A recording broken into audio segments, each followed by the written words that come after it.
Hello, welcome to Is Your Way in Your Way. This podcast will empower my listeners to live life, to move forward in their lives, to overcome obstacles, mitigate self imposed barriers, and also mitigate external barriers as well.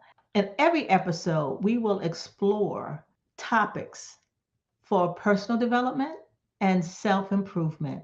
And today's topic, we're going to talk about navigating through the stuck phase. So let me ask you this question. Is there anything, or do you have this burning desire to do something and you're just stuck? For example, you've kind of always wanted to be an entrepreneur. You wanted to write a book, maybe start a blog, maybe start a nonprofit business, anything, but yet you're finding yourself stuck. And being stuck is normal. However, it just depends on how long you're stuck in this process. What I like to do now is give you an example of myself when I got stuck. Many of you are aware that I am a debut author and I wrote a book titled Is Your Way in Your Way? And you know what? I have been, well, actually, I started off doing a vision board many, many years ago. And a girlfriend and I sat down and we worked on our board and we looked through magazines and printed pictures of things that we had visions of. And I still have my board. And on my board, I wrote a book. On my board, I had this book, my picture. I was the author.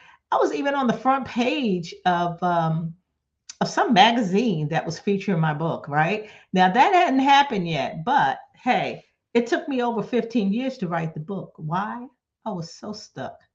I was so worried about not only what I was going to say, but what I was going to place in the book. I didn't want to be exposed. And I had that fear like, I don't think I want to write about this. I just want to be very careful and strategic about what I write and how I write. And then then my other thing was I was so concerned about who would want to hear about me? Who am I anyway? I'm not a celebrity. And although whatever I wrote, I was determined that I was going to do it to bless people. It wasn't about me, it was about being a blessing and doing what I felt I was ordained to do. Well, several years later, book wasn't written. I then start telling some friends, and they say tell people because then you'll feel obligated to write the book. And I told not a lot of people. I probably told about two. That's not a lot. Maybe three. And then during as time passes, I always thought about it. I started getting discontent. I was just not content at all because it kept nagging at me. It kept like, you said you're going to write a book. When you're going to write a book? Yes, I'm not going to let you go till you write this book. And voila, 2021, I wrote a book. I wrote the book within maybe a year. Yeah, maybe about a year and a half, something like that.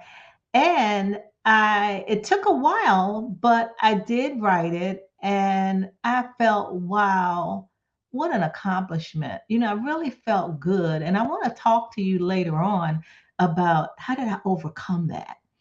Like how did I do that? And I want to tell you a story. And this story is about a grandfather and his grandson. And they decided that, they're going to spend the day together, go out to eat, go fishing, just talk about life stuff. While they were at the dining room at a diner having lunch, and the grandfather told his grandson, he says, I have two wolves inside of me. Two wolves. And the grandson was like, wolves? What do you mean? Wolves. He's like, oh, okay. And he said, and they were fighting. They fought all the time. And the grandson, well, why did I don't understand. And he said, well, let me just listen to me. I don't want you to ask any questions. Let me get done with what's going on. He said, one wolf is evil, and my other wolf is a good wolf. The evil wolf, and what I mean by that, he was a pessimist, always bringing up my past, saying I wouldn't be worth anything, always talking about, who wants to listen to you? Your speech is not well. You're not able to articulate things. And then he said, but the good wolf was very compassionate and said, take my time, be patient. You're going to just be fine. Then the evil wolf was like, oh, no, he's not. No, he's not. It's like an internal war inside, just going back and forth, back and forth. And because it sounded like the evil wolf was dominating, the evil wolf was just gnawing at me and gnawing at him and saying all of this and just evil. I mean, when I say evil, I mean evil, okay? They just fought and they were just, I don't know. And it just appeared to me that I just couldn't break from this thing. The evil one was like, you'll never amount to nothing. What you're doing is fine. And then the good wolf was like, oh, yes, you will. You are ordained to do some great things, and you are worthy of doing everything that you're ordained to do. And the evil wolf was like, no, you're not. Like, look what happened on the job the other day. Look what happened when you were presenting at work the other day, and they were talking about, man, what are you talking about? And I just, it's just a steady, ongoing thing. And the thing about it, son, we all have wolves. Every other person has wolves inside of them. And then the grandson looked and said, well, let me ask you this, Pop.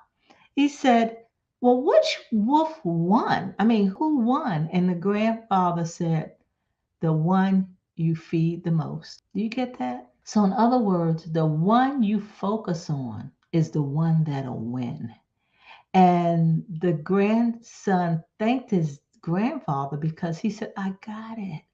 So if I keep my mind set on all the negative and the evil things that this wolf was telling me, then I could see why I'll get stuck, because I'm sitting up here trying to figure out, how I can overcome this. But I keep thinking about it. And it seems like that one is just a bit more powerful.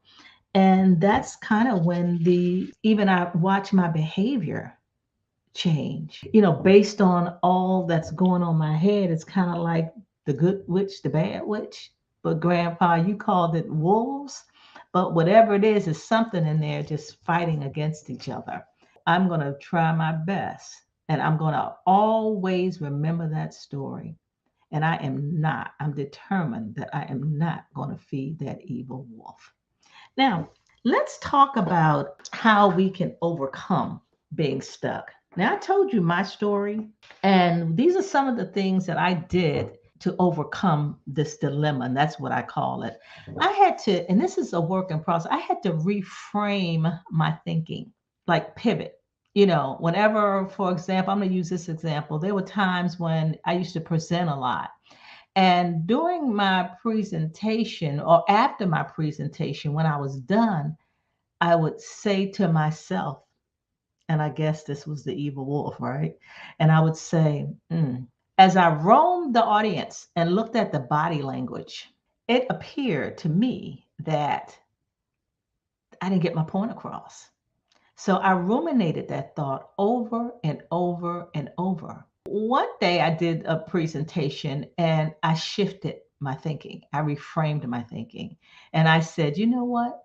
If I didn't get my point across to one person, I bet I got my point across to another person. I would just shift. It's kind of like I should have, I could have, I should have said this way, I could have, I should have, and then I get stuck.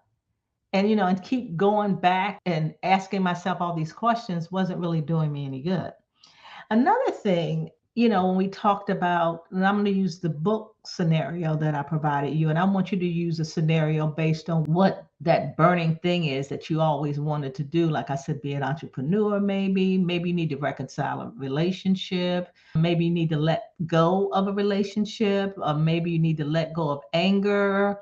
Perhaps you just, there are multiple things that you need to do, but yet you've not done it because you are in that stuck phase, but yet it's gnawing you, but you've still not done it. First of all, you have to get what I call clear goals.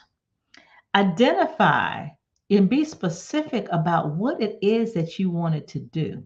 And that's what I did. I was like, okay, I want to write this book. And then I wanted to say, then you kind of think about, I call it SMART. This is an acronym, be specific. How will you measure, whether you've done the book, or how will you measure whether you've opened your business, or how? And that's pretty evident because you will literally see that you're working on this, right? After you identify and write your goals, how you want to accomplish this. And I tell you, with mine, once I decided, I had to make this decision. I know how many years, because I was so discontent about this book because I hadn't done it. I was feeling like a fraud. I was feeling like an imposter. I had this imposter syndrome, which I'll talk about in another podcast. I just decided that I was going to do this. And you've heard this saying. Some of you may have heard this saying, when the student's ready, the teacher will appear. As soon as I made the decision, doors started opening. For example, I was talking to a friend who knew that I said, one day I'm going to write this book. And she was like, you know what? I know I have a colleague that just finished a book, and she had a young lady to help her, or she was a ghostwriter, and that she could help her write the book. And I'm like, well, I don't need a ghostwriter because this is going to be my story. And can't nobody ghostwrite my story. I have to do it myself. And saying that to say that she introduced us, and she provided me some goals that I needed to do in order to complete this book. She talked about an outline. She just helped me get centered, get focused on how to go about it. At least I was taking a step and doing it. I took like small steps, and that's what you can do. You can take small steps. I took action. When we got introduced, we scheduled a time to talk. And then, I thought about, I wondered, what about the elephant in the room, right? The elephant was the money. Like, do I have the resources to do this? Blah, blah, blah, blah. When all of that started, those doors started opening. One day I got this check, and I'm like, oh my gosh, look at this. This must be something that I should be doing. And also, whatever you're doing, whatever you decided to do, seek support. Not only a ghostwriter, if you wanted to write a book, or if you wanted to start a business, you can maybe speak to a business owner that's doing a similar business or the same business that you're doing. Or maybe it's somebody that you want to reconcile a relationship with. Then, I don't know whether you have a mentor or a coach or a friend that has your best interest at heart and maybe can help and talk and walk you through that process. Maybe you can pray about it. Prayer always helped me. And that's one thing that I didn't say that I did, is that I prayed about it. I pray about everything, but there are times I can pray and it's kind of like faith without works is dead. And I'm like, okay, all right. So I trust you. So I know that I'm going to do this, right? But anyways, then I had to realize that I had to embrace change and trying to do new things. To be honest with you, I was fearful. I was scared. I've never written a book before. I knew it was going to take a lot of time, but I always made an excuse. I don't think I have time to do that. Here I am, was blessed to retire at a younger age, and I could make the time, if I wanted to. Anybody can make the time if they really, really, really want to. And then I had to invest in, like my learning skills, kind of like this podcast, professional, personal growth. I looked to see whether I wanted to self-publish. Did I want to do all the work to try to find a traditional publisher? I knew nothing about this, and it just took time, and it was something different. Did I get frustrated? Absolutely. Do you know that there were times when I would start writing the book and I just, I said I didn't want to be exposed, so I had to be strategic on how I wrote things. And it's my story. I didn't tell it all, but I told enough that I thought it would be a blessing to many people to overcome these barriers, and so they can start being their true self again. And that's actually what Is Your Way and Your Way about. It's just a self-discovery journey on how to, a self-discovery guide for women on how to restore yourself, learn from experiences, and be your true self again. Although I wrote the book for women, but I've had several men to read it and said to me that they thought a lot of the things in the book they could relate to, and a lot of those things they've experienced, and they appreciated me writing it. So, let me just repeat what I said in regards to overcoming. Think about it now. What is it that you always wanted to do, but you seem to be stuck? Now, remember, I said too that it's okay to feel stuck, but it's important to identify the cause. Like, why are you stuck? What's behind this? And then take the steps to overcome it. For example, my thing was I wanted everything perfect, and there's no perfect person. That had me stuck in itself because I wanted to be like this. I want the book to be like this. I wanted to be read like this. And that was just ridiculous. I thought about it and said, what is it about this perfectionist thing? I went back while I was writing my book and kind of talked about my childhood, how I grew up, when I grew up, and all of that, because that was important for me to share, because a lot of that had a lot to do with the adult that I am today. As I stated before, let me go over how I overcame it. I reframed my thinking, and that's not easy to do, but it takes practice. And so that's what I did. I set clear goals when I found an editor for my book. She's a ghostwriter, but she was not able to ghostwrite because it was my story, but she was really, really good. After I set those goals, I seek support. For example, as going through this process, I was struggling about what the name of the book should be. Individuals that were aware that I was writing a book contacted them to get their opinion. I kind of told them a little bit about the summation of what I wanted to accomplish. And I also indicated that these were some of the titles, and I asked them to select title. I also had focus groups, to kind of talk about it, to read the draft of the book, to give me some input, some insight. That's the support. Never be ashamed. And if you're stuck, I even went to a therapist, like, what's going on? Why can't I move the lever? What's happening? Also, I had to embrace change. I had to try something new. You have to try something new. You have to get out of your comfort zone. And when you do, it's going to be like magic. So you want to just embrace it. Why would I want to live my life knowing that there's something else in my heart of hearts that I want to do, and I'm not doing it? I didn't want to die empty. I wanted to die full. When I died, I want to say, I've done all, even when I look at my vision board, I look at the board and I said, I roamed the board. I'm like, wow, I've accomplished like 90% of what's on that board. So, of course, I have more to go. But that's how I'd like for you to be in order to accomplish what you believe your calling is, so to speak. And never, ever not invest in yourself. When I talk about it, always learn. If you're not growing, I say you're dying. You look at the trees; they continue to grow. I mean, that's why we're here. We're not just here to just.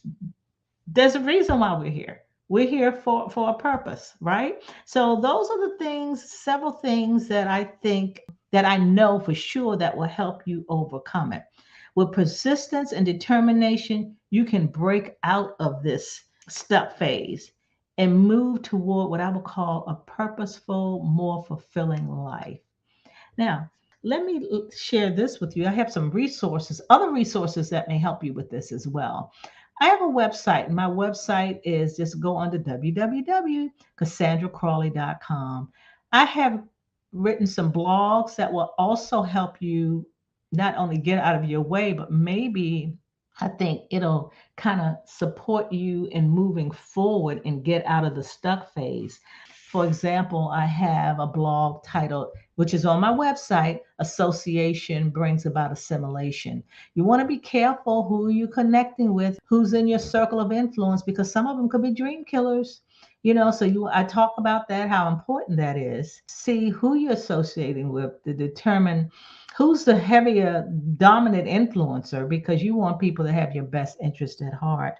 Also, I have a blog that I wrote about dying to self. And I struggled with that concept, particularly when I gave my life over to Jesus Christ.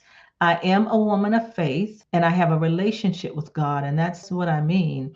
And I recognize that my experiences kind of dictated also my thought process of things that I had gone through. And our personal experiences are very, very powerful. But because of them, I'll give you another example. When I started working and I was offered a position, and the human resources manager was so happy that I accepted it because he told me, thank goodness, because I met my quota. And so that's what I needed to do. So, congratulations. I thought about that thing. I was naive when he said it. However, that was a personal experience for me. And because of that, I felt that I had to work harder, smarter. It was like I had to prove myself, so that particular thing really impacted me in a way that I had to prove myself.